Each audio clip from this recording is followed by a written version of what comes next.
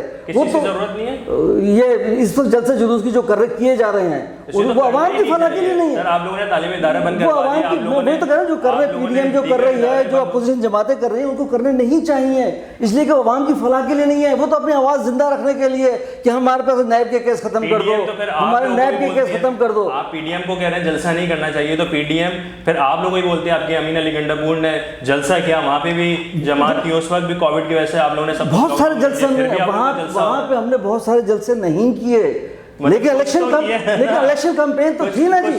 Election campaign کا تو ہر چیز حصہ ہوتی ہے نا جی, لیکن ہر چیز وقت کے ساتھ ساتھ ہوتی ہے. کہ اب میں دیکھوں جی نومبر میں اس کو بڑھنا ہے کووڈ نے, تو میں اپنے مارچ میں بند کر دوں گا سارا دکان تو ٹائم سے بند ہوگی نا جی. جیسے جیسے ضرورت ہوگی ویسے ویسے انشاءاللہ تعالیٰ اقدامات کیے جائیں گے, وہ ضروریات پوری کی جائیں گی. جلسے جلوس کو منع کر رہے ہیں اور آپ کی مخالفین جماعت یہی پوائنٹ ریز کر رہی ہے کہ تو پھر آپ لوگ کیوں جلسہ کر رہے ہیں؟ اب ہم جلسہ کہاں کر رہے ہیں؟ گنڈاپور نے جلسہ کیا, وہ تو پرانی بات ہو گئی جی. ویسے تو جب آپ لوگوں نے لاک ڈاؤن کیا ہے, اس کے بعد لاک ڈاؤن تو ابھی تک ہوا ہی نہیں. نہیں سر جی, لاک ڈاؤن تو ابھی تک ہوا ہی نہیں. تعلیمی اداروں کو جو آپ نے لاک کیا ہے, جو بچوں کی تعلیم متاثر ہوئی, یہ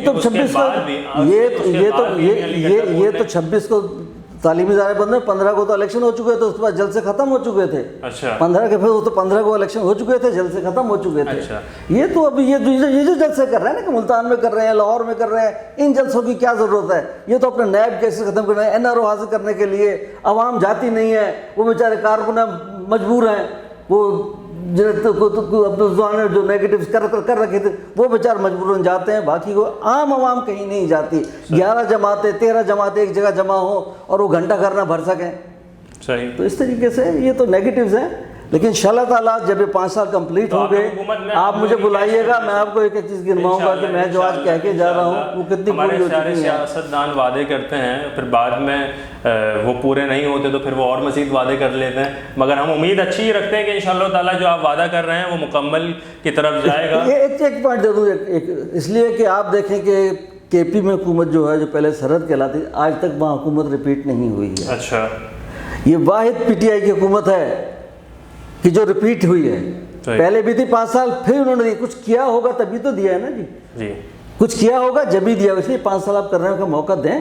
انشاءاللہ تعالیٰ آپ پھر کہیں گے کہ ہاں جی یہ سب کچھ یہ ہو چکا ہے. انشاءاللہ تعالیٰ عوام خود ووٹ دے گی آپ کو انشاءاللہ تعالیٰ. ناظرین محترم, جس طریقے سے نعیم عادل شیخ بھائی یہ فرما رہے تھے کہ 5 سال مکمل ہونے میں کہہ رہے تھے, نہیں ہمارے لیے معتبر نہیں جی معتبر اپنی جگہ اپنی, فرمان تو ایک ہی, ہم تو کہہ رہے تھے, عرض کر رہے تھے, آپ کا کہنا فرمان کے مطابق ہے کہ نعیم عادل شیخ صاحب نے فرمایا کہ انشاءاللہ 5 سال تک مکمل ہو جائے یہ حکومت کا ٹینیور, پھر آپ دیکھے گا کیسی تبدیلی آتی ہے اور عوام اور خاص طور پر مزدور طبقہ کو بہت اچھا سا اس کے لیے ایک ریلیف ملے گا, وہ اچھی زندگی گزار پائے گا. ہماری امید یہی ہے انشاءاللہ تعالیٰ پاکستان کا مستقبل مزید بہتر ہوگا, اور جو اس وبا نے پاکستان کو متاثر کیا ہے, پاکستان کی عوام کو اور بالخصوص غریب کو جو متاثر کیا ہے, اس انشاءاللہ تعالیٰ سے ضرور نجات حاصل کریں گے. اسی کے ساتھ اپنے میزبان انوار خان یوسف زئی کو اجازت دیجیے, آپ سے پھر ملاقات ہوگی نئے پروگرام میں ایک نئے طرز کے ساتھ. تب تک کے لیے اپنا خیال رکھیے گا. السلام علیکم ورحمۃ اللہ.